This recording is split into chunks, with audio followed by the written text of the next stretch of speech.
selon moi, il convient de commencer par définir, par circonscrire le domaine de l'art et des œuvres d'art en se focalisant sur la notion d'œuvre. Pour cela, je vais me servir d'une distinction célèbre qui est faite par Hannah Arendt dans son livre « Conditions de l'homme moderne ». Et ce que fait Arendt, c'est qu'elle distingue trois grands domaines, trois grands champs de la condition humaine. Le travail, l'œuvre ou les œuvres et l'action.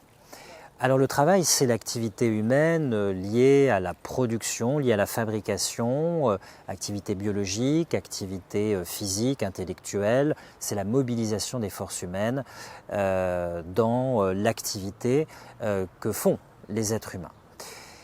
L'œuvre ou les œuvres, cela comporte tous les ouvrages de l'artisanat et de la technique et aussi les ouvrages de l'art, ce qu'on appelle les œuvres d'art. Et enfin l'action.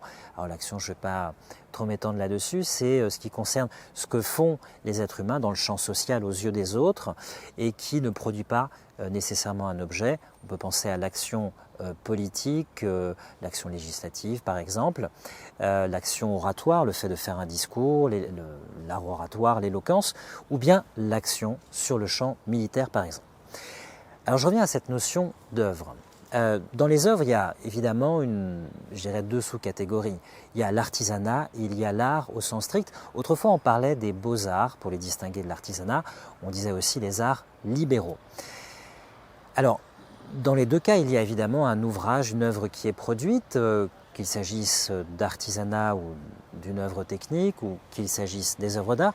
Et cette œuvre, elle constitue ce que Hannah Arendt appelle un monde, c'est-à-dire elle aménage un monde humain qui a une certaine durée, une durabilité, dirait-on aujourd'hui.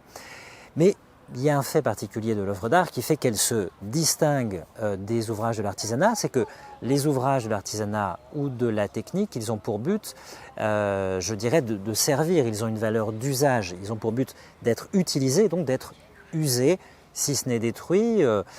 Certains ouvrages ont pour but d'être consumés, même par leur usage.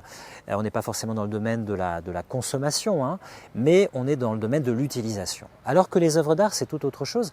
L'œuvre d'art, elle a pour but la contemplation. Elle se livre au regard, elle se livre à l'écoute. C'est une distinction d'ailleurs que Kant avait déjà faite. Hein. Kant avait déjà distingué d'un côté les œuvres de la technique qui sont vouées à l'usage, à nous servir, et de l'autre côté les œuvres d'art qui sont vouées à la contemplation et au fait d'apparaître. C'est pour ça qu'on parle d'esthétique, hein. Aesthesis, en grec, ça signifie la perception. Alors, dans le monde moderne, on a tendance à faire de l'art, je dirais, un opposé du travail, au sens où on voit dans l'art une forme de loisir, une forme d'oisiveté, une forme d'activité librement consentie.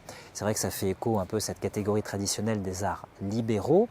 On est dans une dichotomie entre le travail, l'activité contrainte par les nécessités de la vie, et le loisir et la pratique des arts. Alors c'est vrai que ça renvoie, je dirais, à quelque chose de commun, c'est que généralement les personnes peuvent pratiquer de l'art quand elles sont libérées de la charge de leur travail. C'est rare, évidemment, qu'elles puissent en faire toujours, je dirais, une source de revenus suffisante pour elles. Mais cette dichotomie réduit beaucoup la signification de l'œuvre d'art, qui n'est pas simplement quelque chose, je dirais, de l'ordre de l'oisiveté. Néanmoins, elle dit quelque chose de vrai. Elle dit que l'œuvre d'art n'est pas simplement un produit du travail. Ça requiert certes un travail, ça suppose traditionnellement la maîtrise d'un métier d'art, mais l'œuvre qui est produite, quand elle est qualifiée d'œuvre d'art, n'est pas simplement un produit du travail. À la notion d'homme de l'art ou de femme de l'art est une notion importante. Elle renvoie à la maîtrise d'un métier, à la maîtrise d'une technique, à un apprentissage. Qu'est-ce qui peut distinguer l'art au sens artistique de l'art d'artisanat? Bien, c'est sans doute la notion d'innovation, de création, de créativité. C'est aussi traditionnellement, évidemment, la recherche esthétique, la recherche du beau. Et puis, c'est l'idée de la finalité de l'art, cette finalité que j'ai évoquée tout à l'heure et qui renvoie à l'aesthésis, à l'esthétique au sens étymologique du terme, c'est-à-dire le fait de produire une œuvre qui se donne à voir, qui se donne à contempler, à écouter, et qui n'a pas pour but d'avoir une valeur d'usage, une valeur d'utilité pratique. Donc l'art, c'est évidemment une praxis, c'est une activité, mais c'est aussi fondamentalement ce que les Grecs appelaient une poiesis, c'est-à-dire une production, la production d'un ouvrage, d'une œuvre. La transcendance, c'est une vaste question. On peut dire que l'art transcende évidemment nos buts utiles, utilitaires, notre univers commun, ordinaire. Transcendance, c'est un mot un peu à double emploi parce qu'on pense souvent à des forces transcendantes, à un Dieu transcendant. Ça me fait penser à une remarque célèbre de certains commentateurs de Shakespeare qui notaient au sujet de l'œuvre de Shakespeare qu'il n'y a pas de présence d'un Dieu transcendant. Il y a évidemment des forces surnaturelles, il y a la présence du destin, de divinité, mais ce sont plutôt des forces immanentes au cosmos et à l'univers qui entourent les protagonistes de ces pièces. D'ailleurs, ce n'est pas le moindre des paradoxes, puisque Shakespeare est un auteur qui se situe au sein d'une ère chrétienne. Donc, transcendance de l'art, oui, parce qu'il transcende nos buts communs, nos buts utilitaires, mais ça ne veut pas dire que l'art renvoie nécessairement à un Dieu transcendant. Alors d'ailleurs, je n'aime pas beaucoup cette réflexion sur l'utile et l'utilitaire, parce que si on réduit l'ensemble de la vie humaine ou de la condition humaine à la question de l'utile ou à la question de l'utilitaire, c'est un peu une réflexion à courte vue. Il y a des choses qui sont évidemment vitales, qui relèvent des besoins vitaux de l'être humain, qui sont tout à fait utilitaires. Mais il y a aussi des questions ou des aspects de la vie humaine qui sont essentiels et qui ne relèvent pas de ce qu'on appelle l'utilitaire. On peut penser à la religion, on peut penser au rapport au sacré, à la méditation, à la contemplation. On parle de l'œuvre d'art, de l'art, de l'esthétique, de la recherche du beau, du questionnement sur soi, du désir de progresser ou de s'améliorer sur le plan personnel, moral, intellectuel, humain. On ne peut pas dire que ce soit des questions utilitaires ou qui ont des retombées immédiatement utilitaires. Ça me fait penser à une remarque célèbre de Kant qui disait que l'esprit humain doit poursuivre la quête de vérité, même sur un plan purement théorique, alors même qu'on ne voit pas toujours de retombées pratiques immédiates. Pourquoi? D'abord parce que l'esprit humain il est fait pour cette quête de vérité, pour cette quête d'idéal, et puis il y a toujours la possibilité d'une retombée pratique, d'un intérêt ou d'une conséquence pratique à moyen ou à long terme. On n'a qu'à songer par exemple en physique à la recherche fondamentale. Donc l'œuvre d'art vise une certaine forme de transcendance, ça peut être l'idée du beau, ça peut être une forme d'idéal qui est poursuivie par l'œuvre d'art. On pourrait valider l'idée que l'œuvre d'art c'est quelque chose qui se donne à voir, à contempler, qui fait sortir la personne qui entend, qui voit l'œuvre d'art, qui fait sortir cette personne de son monde commun et ordinaire. Est-ce que vous seriez d'accord pour dire que l'art a cette perspective extraordinaire, au sens où je viens de la définir, c'est-à-dire que l'art a pour but de produire des œuvres qui se donnent à la sensibilité, qui se donnent à la perception des personnes et qui les font sortir, pourrait-on dire, de leur univers ordinaire et j'allais dire utilitaire. Après avoir parlé du domaine de l'art et des œuvres d'art, on peut aborder les fonctions de l'art. Alors, tout d'abord, il faut reconnaître que l'art n'a pas toujours existé, l'art du moins tel que nous l'entendons. Bien sûr qu'il existe un art rupestre très ancien qui était pratiqué il y a des dizaines de milliers d'années, mais on ne peut pas dire que les personnes qui faisaient ces dessins étaient des artistes ou qu'ils produisaient, faisaient ce qu'on appelle nous, ce que nous appelons nous, une œuvre d'art. L'art naît de la division sociale du travail, où à un moment des personnes vont pratiquer ce que nous appelons de l'art et vont être catégorisées comme étant des artistes. D'ailleurs, l'origine de l'art, qu'il s'agisse de la musique, du chant, de la poésie, de la sculpture, de la production d'ouvrages sacrés et rituels, cette origine elle est religieuse. Elle est liée aux rituels religieux.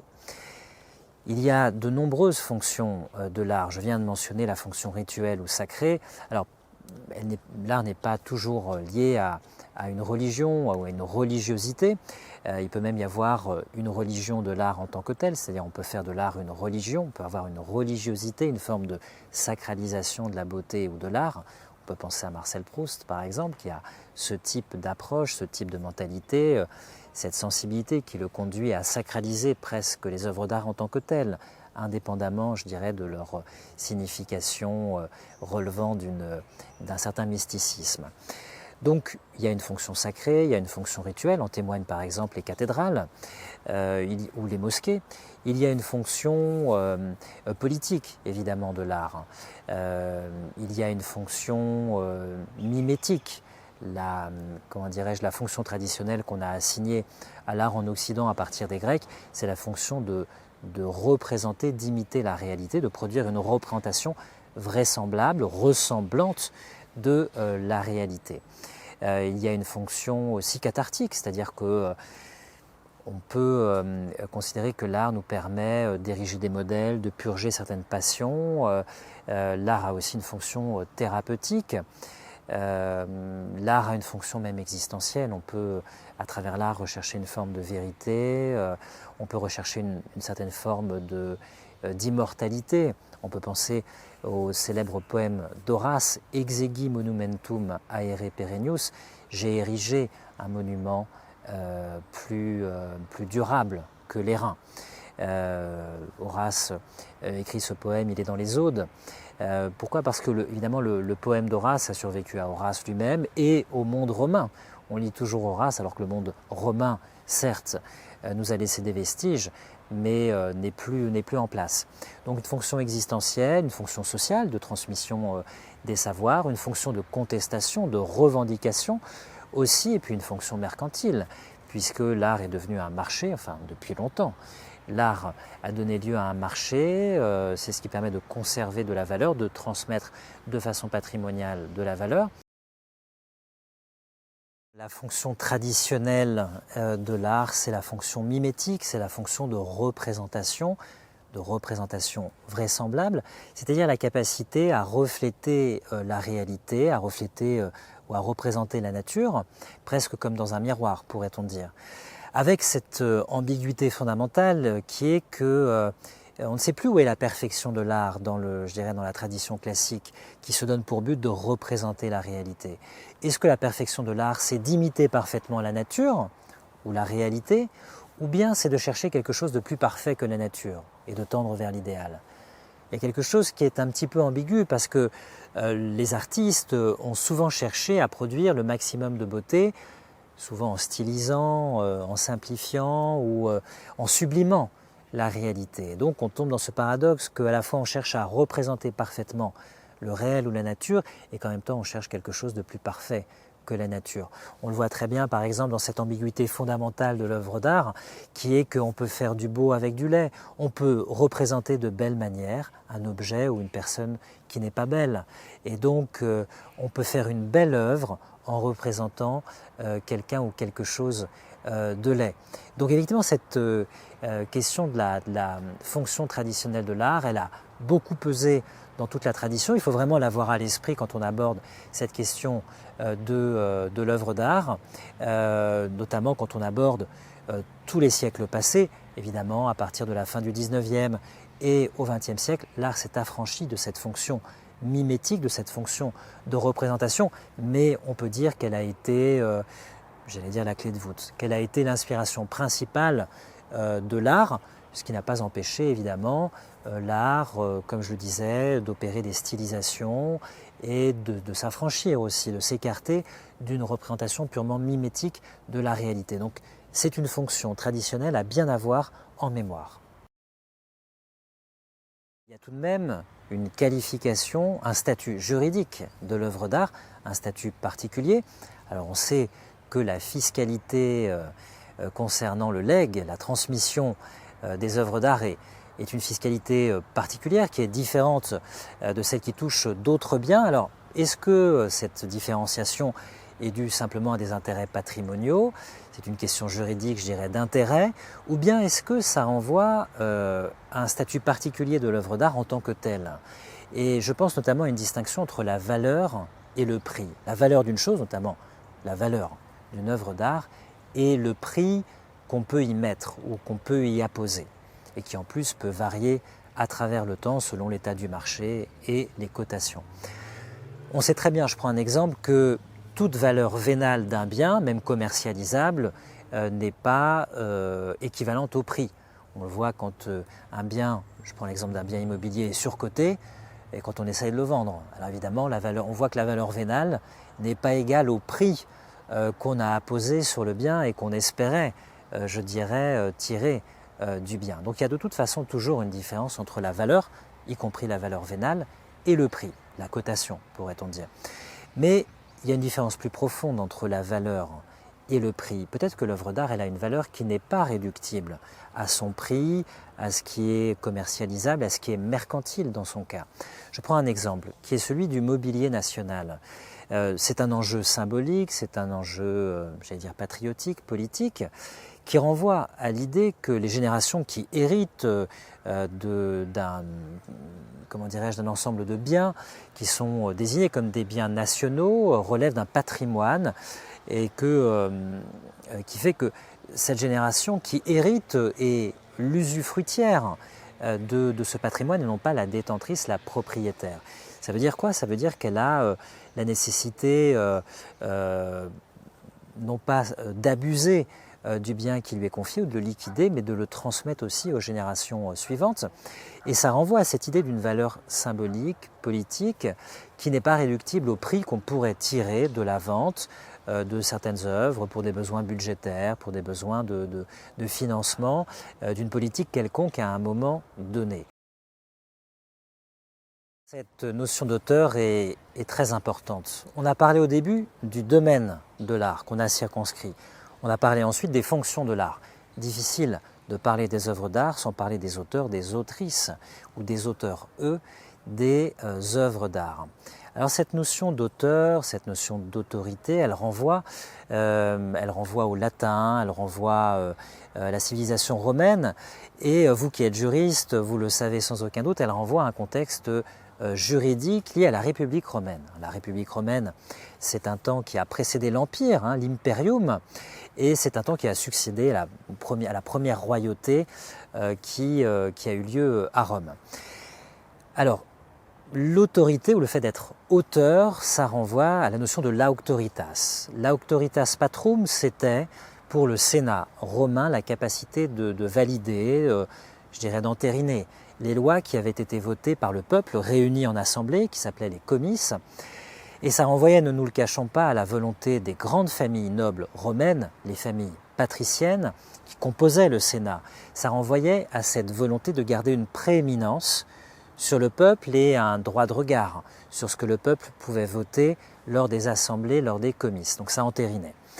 Donc l'autorité, ça renvoie au fait de donner une force, une validité, une légitimité à quelque chose, un supplément d'âme, un supplément de vie, dirais-je. Ça dérive d'un verbe qui est aogeo, aogere, qui signifie faire croître, accroître, développer, augmenter.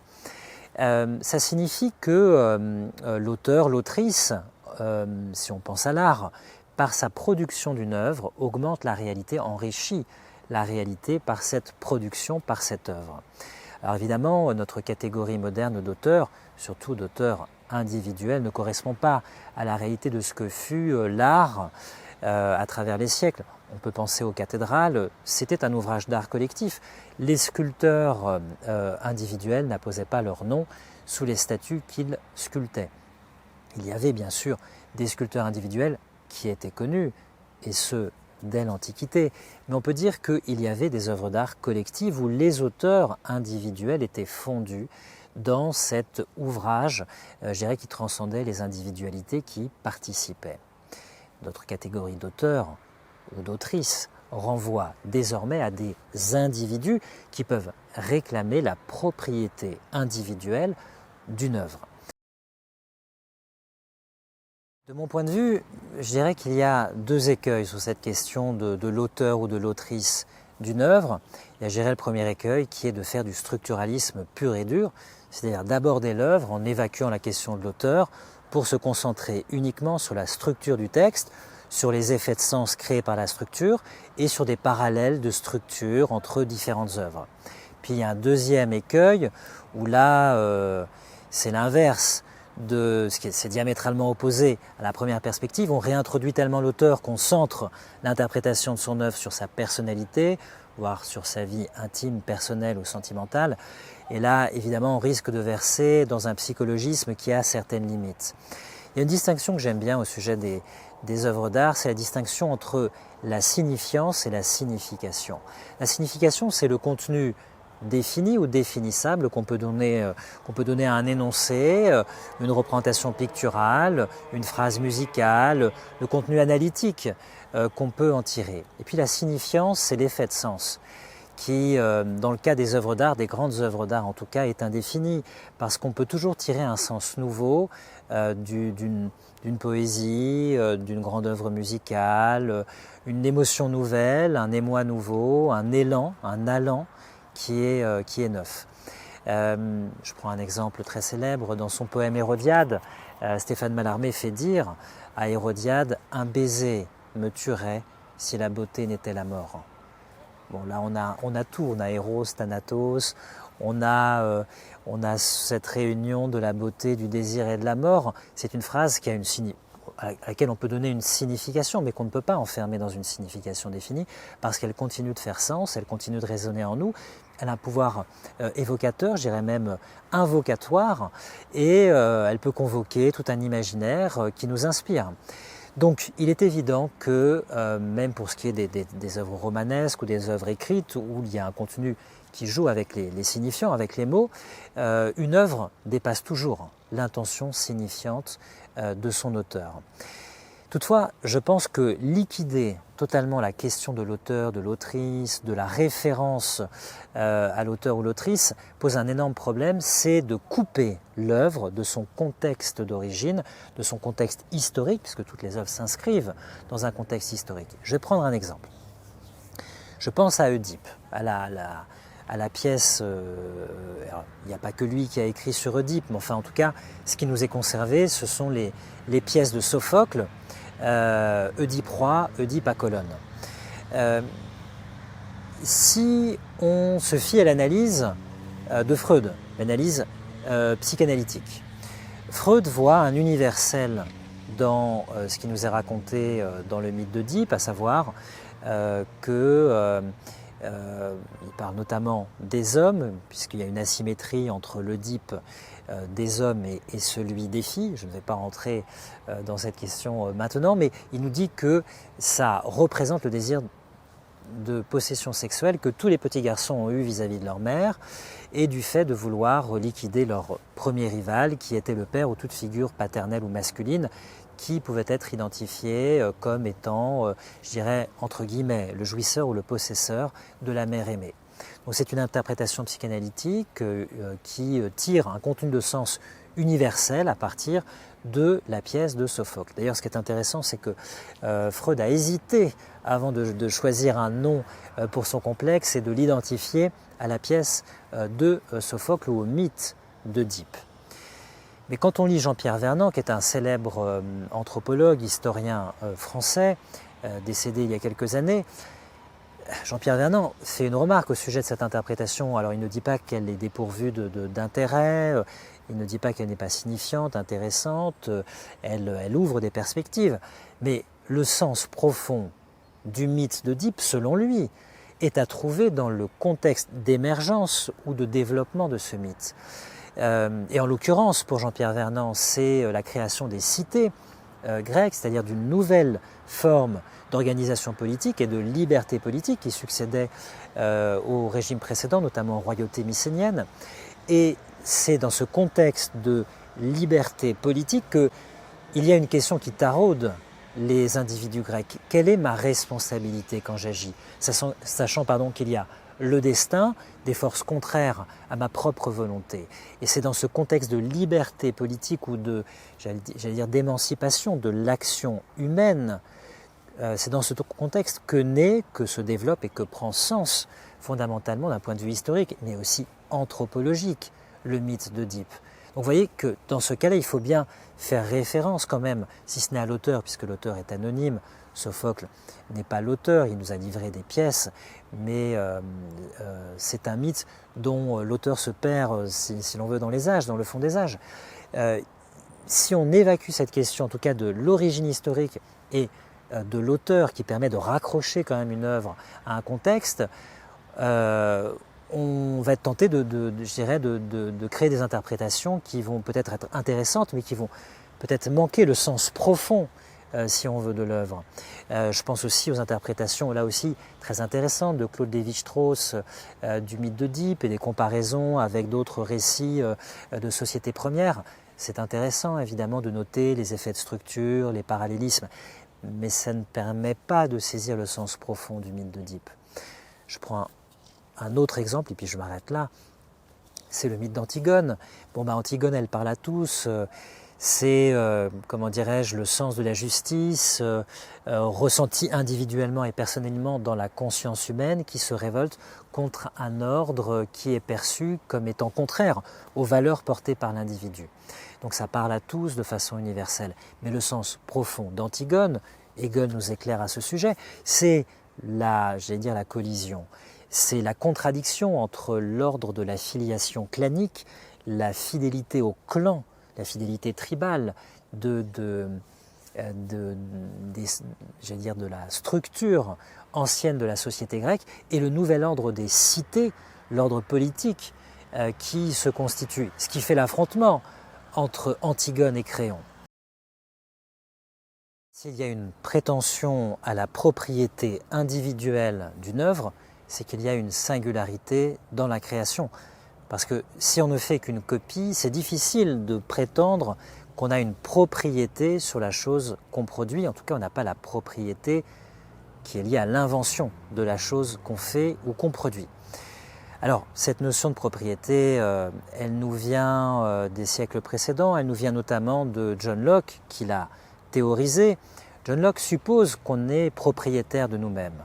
Il suppose cette notion tout à fait paradoxale que nous sommes naturellement des propriétaires. La propriété ne serait pas une convention sociale, ça pose beaucoup de problèmes, c'est l'objet de beaucoup de reproches de la part de Rousseau au siècle suivant, mais je laisse cette question de côté. Donc au XVIIe siècle, John Locke pose l'idée que nous sommes naturellement propriétaires et notre première propriété privée, c'est nous-mêmes. Alors qu'est-ce qui fait que nous sommes propriétaires de nous-mêmes? C'est le fait que nous soyons doués de libre arbitre, en tout cas aux yeux de Locke. C'est ce libre arbitre qui fait que nous sommes les propriétaires de nos mains, de notre corps, de l'emploi de nos forces, de nos facultés, de notre intelligence. Et quand on produit quelque chose avec l'ensemble de nos facultés, nos forces physiques, qu'on modifie une partie de la réalité, par exemple quand on travaille une terre qui n'est possédée par personne par ailleurs, on peut légitimement considérer qu'on a apposé le sceau, comment dirais-je, de notre propriété personnelle sur nous-mêmes, sur la chose qu'on a travaillée, que donc on a une revendication de propriété. Pareil, si on produit un roman, qu'on écrit un roman, qu'on se met à dessiner ou à peindre une toile, la modification qu'on a fait à partir des matériaux, à partir de notre activité, de notre travail, cette modification qui constitue une œuvre peut donner lieu à une juste revendication de propriété. Alors c'est très compliqué chez Locke, enfin c'est très en tout cas subtil parce que c'est la liberté, le libre arbitre qui nous rend propriétaires de nous-mêmes et de l'emploi de nos facultés. C'est le travail qui nous permet de transférer cette propriété aux objets qu'on a produits ou qu'on a modifiés. On pourrait dire que le travail c'est un vecteur de transfert de propriété, mais en réalité nous ne sommes pas propriétaires de notre liberté. Eh bien non. La vie et la liberté sont des dons de Dieu. Ça veut dire quoi? Ça veut dire que nous ne sommes pas libres de notre liberté. Par exemple, pour Locke, nous ne pouvons pas légitimement nous suicider. Donc, nous sommes propriétaires de nous-mêmes du fait de la liberté, mais pas propriétaires de notre liberté. Et cette liberté et cette propriété personnelle, qui est singulière, est le fondement de la revendication juridique à être propriétaire des choses qu'on travaille, qu'on produit ou qu'on modifie. Alors, dans le cas de l'œuvre d'art, la singularité, qui est liée à cette notion supposément de propriété personnelle de nos forces, de nos facultés, qui permet de revendiquer même la propriété intellectuelle d'une chose qui est le produit de notre intellect, comme un théorème qu'on aurait découvert ou, que sais-je, une nouvelle qu'on aurait écrite. Cette notion de propriété individuelle et de singularité, elle est très importante. Elle est reprise notamment par Kant quand il s'intéresse à ce qui est peut-être le propre le plus emblématique de l'art, qui est la notion de génie. Alors, cette notion de génie, elle suppose évidemment une créativité, une inventivité, et donc une singularité de l'auteur, de l'autrice dans la production de son œuvre. Ce qui qualifie aussi le génie, c'est pas que la singularité, parce qu'on peut être singulier, original, sans faire quelque chose de très beau, de très abouti. Il faut aussi, ça c'est quand même le deuxième critère, que l'œuvre produite soit exemplaire. Ça veut dire quoi? Ça veut dire que cette œuvre va inspirer d'autres personnes. On peut de cette œuvre tirer des règles pour de futures créations. Alors ça peut paraître un peu étonnant, mais effectivement, il y a les arts techniques, l'artisanat, où les règles sont déduites, je dirais, de façon analytique par la raison, à partir de la contrainte de l'action. Par exemple, si on est ébéniste, si on fait un travail du bois, les règles de la découpe du bois, qui sont liées à la résistance des matériaux, ce n'est pas une question d'originalité. On les déduit par la raison, on les calcule. De même, dans la production d'un ouvrage d'artisanat, si on fait une table, il faut quand même qu'elle repose sur un pied, au moins, à un moment, voire sur plusieurs pieds. Donc voilà, il y a des contraintes techniques qui sont dans le domaine de l'artisanat, qui sont déduites par la raison et connues par la raison à partir des contraintes, je dirais, du domaine de la production. Dans le domaine de l'art, c'est tout différent, on peut faire tout et n'importe quoi. Donc les règles de l'art vont être, elles ne sont pas découvertes par la raison, par un pur raisonnement. Une œuvre d'art parle d'abord à notre sensibilité. Mais ce sont les chefs-d'œuvre qui vont paraître exemplaires et qui vont constituer une source d'inspiration dont on va tirer des règles pour de futures créations. Donc ça, c'est quand même le deuxième critère. Donc il y a la singularité, l'originalité, la créativité. Il y a évidemment le caractère d'exemplarité. Puis le troisième critère, il dérive des précédents, c'est le fait qu'il y a une part d'inexplicable dans l'œuvre de génie, dans l'œuvre d'art. Il y a, comment dirais-je, une part qui n'est pas mécaniquement reproductible. Donc cette question de la singularité, elle me semble effectivement importante pour aborder l'œuvre d'art et la prétention, la revendication à la propriété individuelle.